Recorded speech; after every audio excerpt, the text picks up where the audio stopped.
विद्यार्थियों, मैं प्रोफेसर पूर्णमल मीना से आचार्य हिंदी शहीद कैप्टन रिपुदमन सिंह राजकीय महाविद्यालय सवाई माधोपुर।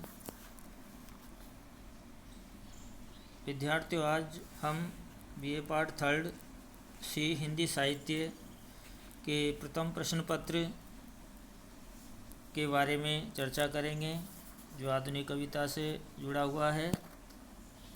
इसमें सर्वप्रथम कवि मैथिली शरण गुप्त के बारे में चर्चा करेंगे। मैथिली शरण गुप्त को राष्ट्र कवि के रूप में जाना पहचाना जाता है। इनका जन्म 1886 ईस्वी जिला झांसी में बताया गया है। 78 वर्ष की उम्र में इनका देहावसान 1964 ईस्वी में हुआ। मैथिली शरण गुप्त को खड़ी बोली का प्रणेता कहा जाता है। उससे इनकी एक पहचान बनी है।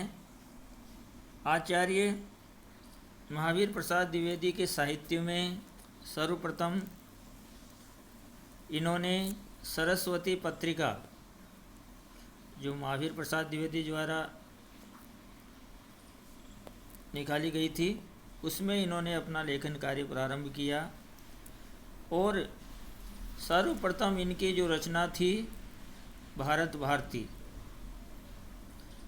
जिसमें राष्ट्र के प्रति जो दायित्व बोध होना चाहिए वो बताया गया और उनको इस रचना के माध्यम से एक नई पहचान मिली। इस कविता संग्रह के माध्यम से मैथिली शरण गुप्त को राष्ट्र कवि के रूप में जाने जाने लगा। और इसका कारण ये था कि इनकी यदि हम रचनाओं को देखें, इनको पढ़ें, इनके बारे में विचार करें, तो निश्चित रूप से कहा जाएगा कि मैथिली शरण गुप्त वास्तव में राष्ट्र कवि के रूप में ही जाने जाते हैं। इनकी प्रमुख रचनाओं के बारे में हम चर्चा करेंगे। जो भारत भारती है, जयद्रथ वध है, पंचवटी है, साकेत, यशोधरा, द्वापर, विष्णुप्रिया आदि इनकी महत्वपूर्ण रचनाओं में जानी जाती है। हम इनके महत्वपूर्ण रचना के बारे में चर्चा करेंगे, जो कि हमारे पाठ्यक्रम में भी है, जिसको हम सर्वश्रेष्ठ रचना का नाम दे सकते हैं। वो है साकेत, जो पूरा की पूरा साकेत राम कथा पर आधारित माना जाता है।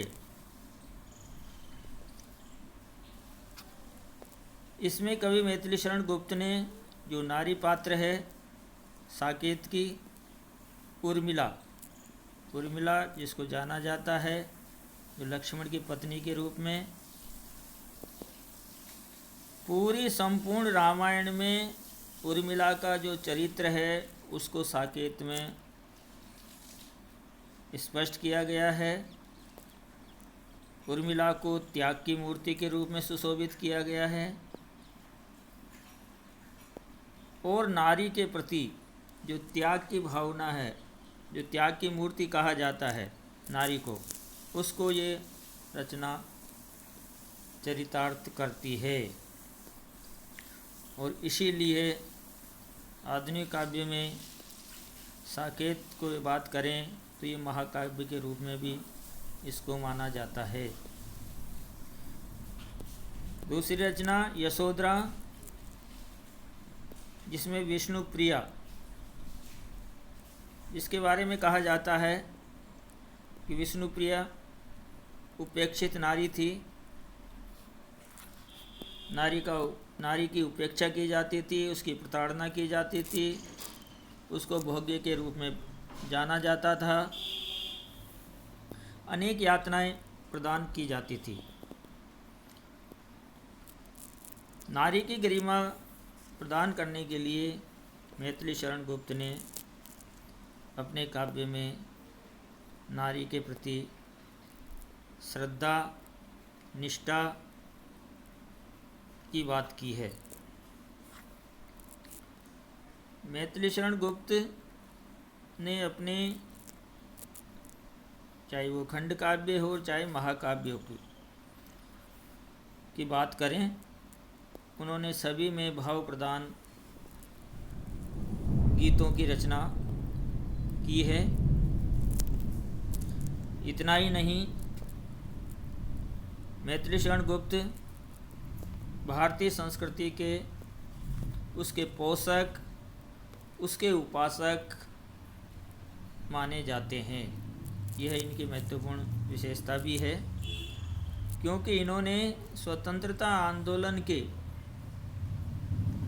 समय के जो प्रमुख कवि थे, उन कवियों में इनको प्रखर कवि के रूप में जाना जाता है।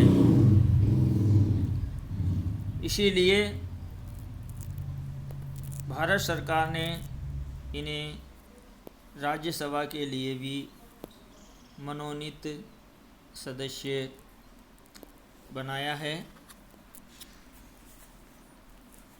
इसलिए कह सकते हैं कि मैथिली शरण गुप्त अपनी रचनाओं के माध्यम से उच्च कोटि के कवि माने जाते हैं। अभी